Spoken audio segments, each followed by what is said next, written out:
సంపత్ మీ దగ్గరకు వస్తాను. ఎన్ని గంటలకి దర్శనాలు ప్రారంభమయ్యాయి? ఇప్పటివరకు ఎంతమంది భక్తులు దర్శనం చేసుకున్నారు?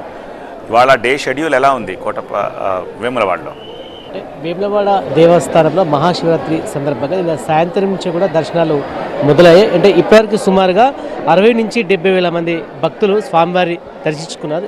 ఈసారి ప్రధాన ఆలయంలో అభివృద్ధి కార్యక్రమాలు జరుగుతున్న కారణంగా భీమేశ్వర ఆలయంలోనే దర్శనం ఏర్పాట్లు చేశారు. మనం విజువల్స్లో చూడొచ్చు. ఇదే భీమేశ్వర ఆలయం, పురాతన ఆలయం. ఇక్కడే మహాశివరాత్రి వేడుకలు జరుగుతున్నాయి. పెద్ద సంఖ్యలో భక్తుల రద్దీ మనకు కనబడుతుంది. ఎటు చూసినా ఓం నమో శివాయ అంటూ కూడా భక్తులు స్వామివారిని దర్శించుకుంటున్నారు. అంటే గంటకు భక్తుల రద్దీ అయితే కనబడుతుంది. మనం చూడొచ్చు. స్వామివారిని దర్శించడానికి కనీసం 4 గంటల సమయం అయితే పడుతుంది. సాయంత్రం 6 గంటల ప్రాంతంలో మహాలింగార్చన కార్యక్రమం ఉంటుంది. ఇది చాలా ప్రధానమైన ఘట్టమని చెప్పుకోవచ్చు. మహాశివరాత్రి పర్వదినం వేడుకల్లో ఈ వేడుకలు చూడడానికి పెద్ద సంఖ్యలో భక్తులు తరలి వస్తారు. అయితే ఎవరైతే ఈసారి శివమాల వేసుకున్న భక్తులు అందరూ కూడా పాదయాత్ర ద్వారా కూడా స్వామివారి సన్నిధికి చేరుకుంటూ స్వామివారిని దర్శించుకుంటున్నారు. అదేవిధంగా అర్ధరాత్రి కూడా మహాలింగోద్భవ కార్యక్రమం ఉంటుంది.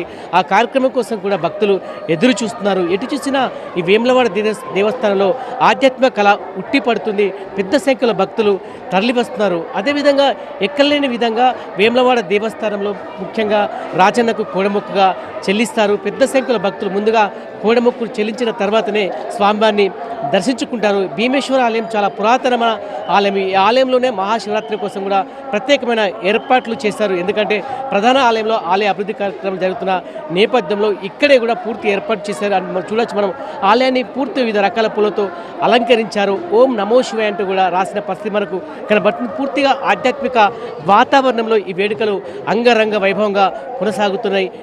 ఎటు చూసిన భక్తుల సందడి కనబడుతుంది. పెద్ద సంఖ్యలో భక్తులు తరలి వస్తున్నారు. అదేవిధంగా గంట కూడా భక్తులు పెరిగే అవకాశం కనబడుతుంది వేములవాడ దేవస్థానంలో.